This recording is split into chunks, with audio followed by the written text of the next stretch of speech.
திருப்பதி அருகே செம்மரம் வெட்டி கடத்த முயன்ற சீனா நாட்டைச் சேர்ந்தவர் உட்பட 10 பேரை போலீசார் கைது செய்தனர். இதுகுறித்து செய்தியாளர்களிடம் பேசிய செம்மர கடத்தல் தடுப்பு பிரிவு டிஎஸ்பி ரவிக்குமார், சித்தூர் மாவட்டம் வெதுருகுப்பத்தைச் சேர்ந்த மகேந்திரா, நவீன்குமார், கடப்பாவைச் சேர்ந்த மகாதேவ் நாயக், கர்நாடக மாநிலம் பெங்களூருவைச் சேர்ந்த தேவேந்திரா மற்றும் சீனாவைச் சேர்ந்த ஜியாங் ஜியாலின் உள்ளிட்ட 10 பேர் கைது செய்யப்பட்டதாக தெரிவித்தார். மேலும் ஜியாங் ஜியாலின் நெல்லூரில் இருந்து இறால் ஏற்றுமதி செய்வது போன்று ஆந்திராவிற்கு வந்து செம்மரங்களை தென் சீனாவிற்கு கடத்தியதாக அவர் குறிப்பிட்டார்.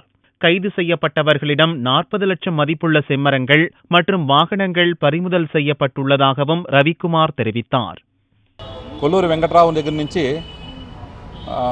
చైనా అతను జాంగ్ జియాన్ లిన్ అనే ఇతను Jiang city, Naipu state, Henan province, China అక్కడ చెందిన ఇతను రొయ్యల ఫీడ్ అక్కడి నుంచి చైనా నుంచి ఇక్కడికి ఎక్స్పోర్ట్ చేసే బిజినెస్ చేస్తూ దాంట్లో కొంత లాభాలు తగ్గడం వలన, తర్వాత లైసెన్స్ రెన్యువల్ కాకపోవడం వలన ఈ వాంగ్ అనే ఇంకొక రెడ్ శాండర్ స్మగ్లర్ ఉన్నాడు చైనాలో.